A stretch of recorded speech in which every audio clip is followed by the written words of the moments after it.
Interesting because I've heard all kinds of things how easy it is to get a pet, and this is in the Sun Sentinel. If I may, my association bans pets but accepts requests from owners who provide proof that they need a dog for health reasons. It seems like people are getting pet letters all the time. What is an acceptable form of proof? Gil Hender, a condo owner in Delray Beach. The answer is, in general, there is a two-pronged test for reasonable pet accommodation. Number one, unit owners must establish that they have a disability that substantially limits one or more major life activities, such as bathing, toileting, dressing, eating, or mobility. And number two, that the pet is reasonably and necessarily to afford them an equal opportunity to use and enjoy the premises. Proof that the pet also has special training to perform necessary tasks is evidence of a need for a reasonable accommodation. Anyway, that's in the newspaper, so that's quite strong for us to have a pet. But it doesn't speak to this new thing that we're getting with the psychological trauma it's going to bring on family members. I hope that means you're thinking that's a lot of bunk, because I do. Okay, and just for the record, before, and I'm not on the screening committee, but we have at least two people here that are or have been. In the screening committee, people are told that we do not allow pets here. Is that not true? Right. People also sign to the effect that they will not bring pets here. Is that also true? So who caused the trauma? They did. In other words, they knew that they weren't allowed to put pets, but they got it anyway, got the kids attached, and now they want a doctor's note because they're going to be... Or now it's our fault because they have to get rid of the animal. See, I'm sorry, but I don't see that as the board's fault, nor do I see it as the association's fault. The rules are very clear here. When you break them, you do so with your eyes open, and the consequences that follow. I just have one comment to make. I mean, what you're saying is really good, Harvey, but the problem is this association has to understand that board members have to follow the same rules as the unit owners. And we have a board member that has 3 pets per unit. You can't tell them that they can't have pets for theirs. I remind you, and I agree with what you just said, but I remind you of your own words. As long as we treat the board member the same way we treat everybody else, it isn't selective enforcement. That is a direct quote from you, and I have every intention of doing that. That's right. Discussion about pets? Yes. Okay. And to clarify what Monique just said, I'm happen to be the board member and I live in building 3. I happen to own 2 beautiful cats. So? Okay? At least I admit it. And I like some people they don't. So how come you're allowed to have, why are you allowed to have one and we're not?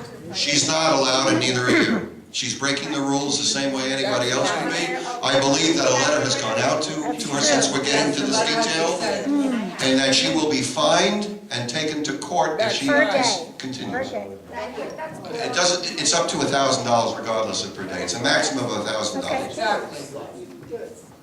All right, are we finished with the pets now for a while? All right, next thing on our agenda is maintenance report. Is that for Marvin? Yeah, I'll give you a little bit on what's happening, maintenance mostly on the lights.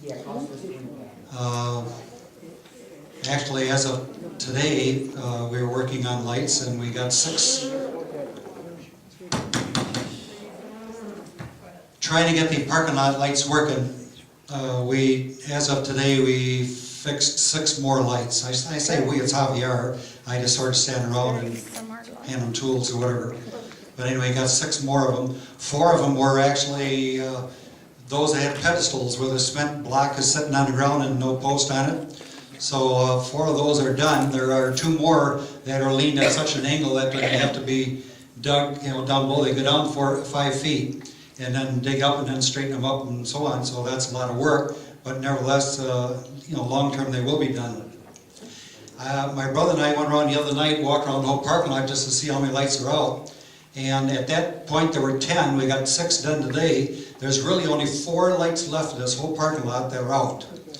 And what I find interesting is after Hurricane Katrina, one of the then board members had got a quote, as I understand, and this is hearsay, from her brother who was an electrician, At that time, you know, we had heard that the wires were broken and ground and so on. Anyway, to get all the lights working was gonna cost us $300,000. That's a bid that we were given. It's only hearsay, I didn't see it, but that's what I'd heard. Anyway, what I find, you know, really feel good about is that Javier got these lights going in for roughly $3,000. And I think, you know, I can't myself say enough good things about Javier. I mean, that man can fix everything, and he's so good, and as far as I'm concerned, we never pay him enough, but that's not the issue here. Let's remember that at bonus time for Christmas. Right. Yes. The other thing, when I talked about that power snake, which was $1,900, you asked me to get some quotes on renting it, and I did call, and the cost for a day, if we wanted to get it for a day, is $49. If we want to rent it for the week, it would be $138. And in my opinion, if we rent it for a week, we may be able to get all the stacks done. I'm guessing there's probably 600-700 stacks that we'd have to, you know, go down from the roof. So it's a lot of stacks. And then we would have to have uninterrupted time for those people. Otherwise, we wouldn't get it done in time. But I'm just saying that I think in a week's time, maybe we could, you know, snake out all those in all the buildings. And from the things that have been happening lately, we've been having a lot of blockages, and that's because of all the years of buildup and so on and so on. And I think it's an extremely good preventive maintenance thing to do to get that done. How soon could we do it or whatever, I don't know. But anyway, that's the answer to the leasing the power snake. That's all I have on maintenance. Question. I don't remember a $300,000 number, but I do remember numbers in the 30 and 40,000 because it was an unknown. Electricians told us there was water in the wire. That's beside the point.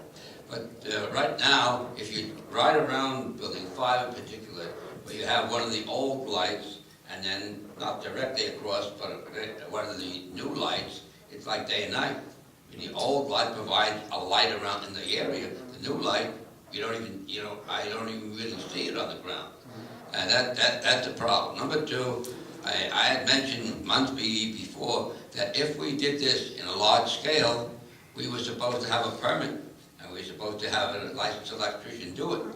And any inspector coming on the property now instantly will spot that all these lights have been put in because they're radically different, and could order us to take them out. That's right. They're fining you for having no permit. In the meanwhile, we have 6 more lights than we had before. Repair, we don't have That could save somebody's life.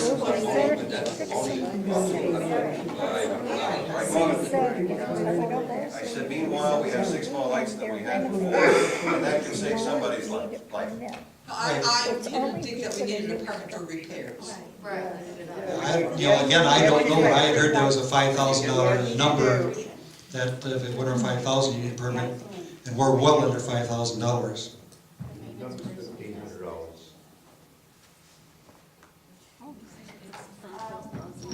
In reference, you was talking about lights. I noticed in building too, there's, in small area, they have like spotlights, like in the front, on the first floor.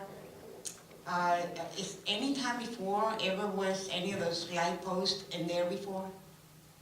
Where are you at? I think it's on the east side. Is this out, you know, in the parking lot? By the parking lot, yes, on the first floor. On the first? I noticed those spotlights, building two. Oh, yeah, that's where. Oh, It looks like the spotlights. There, you know, actually, there's only a couple of buildings that have those on. And the other night when we walked around, I noticed like over in Building 5, there are on the first floor and that middle strips going out, there are 3 of them.